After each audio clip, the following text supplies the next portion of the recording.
yake na kumteua Mheshimiwa Deogratias John Louis Pancras Mtemi Ndejembi kuwa makamu wa rais mteule, ambaye baada ya kuthibitishwa na bunge hili na baada ya kuapishwa na jaji mkuu kwa mujibu wa katiba ashike madaraka ya makamu wa rais. Tunamshukuru sana kwa maono yake haya. Mheshimiwa Ndejembi namfahamu, nimefanya naye kazi kama mwanasheria mkuu katika miradi mikubwa mbalimbali ya taifa hili. Ni mtu mwenye uwezo mkubwa, mwenye weledi, nidhamu, utiifu. Lakini nikitaja watu ambao ninawafahamu wenye upendo na huruma, Mheshimiwa Deogratias John Ndejembi ni miongoni mwa watu wenye upendo.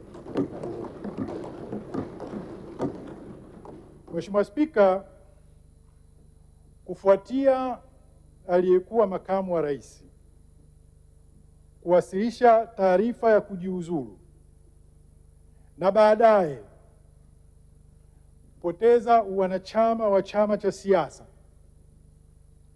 zimeibuliwa hoja mbalimbali za kikatiba kuhusu wakati ambao kiti cha makamu wa rais kinakuwa wazi na utaratibu unaopaswa kutumika kujaza nafasi hiyo. Kama mwanasheria mkuu wa serikali, nina wajibu wa kutoa ufafanuzi wa kisheria. Kwa kuwa hoja hizo zinagusa katiba, ni vizuri tukaliweka jambo hili sawa, kwa sababu kwenye mitandao ya kijamii kumekuwa na upotoshaji mkubwa. Hoja ya kwanza kwamba kiti cha makamu wa rais kiko wazi lini? Kufuatia barua ya aliyekuwa makamu wa rais aliyoiandika ikiweka tarehe rasmi, kwa maana effective date ni tarehe 4 Septemba, na Mheshimiwa Rais amekubali.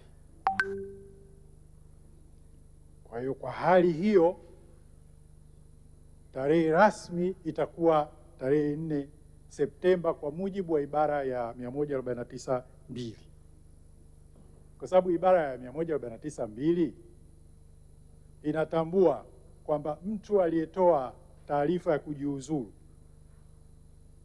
basi tarehe ya kujiuzulu itakuwa ni ile siku taarifa hiyo imepokelewa, au tarehe nyingine iliyotajwa kwenye barua hiyo, tarehe nyingine ya baadaye iliyotajwa kwenye barua hiyo. Kwa hiyo ndio scenario. Maana yake ni kwamba ataendelea kuwepo madarakani mpaka tarehe 4 Septemba 2026. Sasa tunakuja kusema kwamba kwa kuwa maisha yanaendelea, je, ni zuio yanapotokea mambo mengine ya kikatiba yanayomfanya apoteze sifa, kwamba tunaendelea kusubiri tarehe hiyo? Ndio ufafanuzi naotaka kuutoa. Ibara ya 50 kifungu kidogo, ibara ndogo ya 4, ambayo wengi ndio wamejikita kule. Kwanza, cha msingi kuelewa, ni ibara inayoweka utaratibu wa namna ya kujaza nafasi hiyo. Sasa kwa kuwa ibara hiyo ya 50 kifungu kidogo cha 4, na nitakisoma kwa sababu lazima tuelewe. Ikitokea kwamba kiti cha makamu wa rais ki wazi kutokana na masharti yaliyomo katika ibara ndogo ya 3. Ibara ndogo ya 3 imejikita katika bunge kumuondoa makamu wa rais. Ibara ndogo ya 3, kifo au kujiuzulu, basi mapema iwezekanavyo na kwa vyovyote vile ndani ya siku zisizozidi 14 baada ya kushika madaraka yake, rais atamteua mtu atakayekuwa makamu wa rais, na uteuzi huo utathibitishwa na bunge kwa kura za wabunge walio wengi. Kwa hiyo wengi walijielekeza kwenye ibara hii kwa kuwa suala la kuvuliwa wanachama halijatajwa hapa, basi kiti hakiko wazi. Sisi wanasheria kuna kitu kinaitwa Principles of Statutory and Constitutional Interpretation,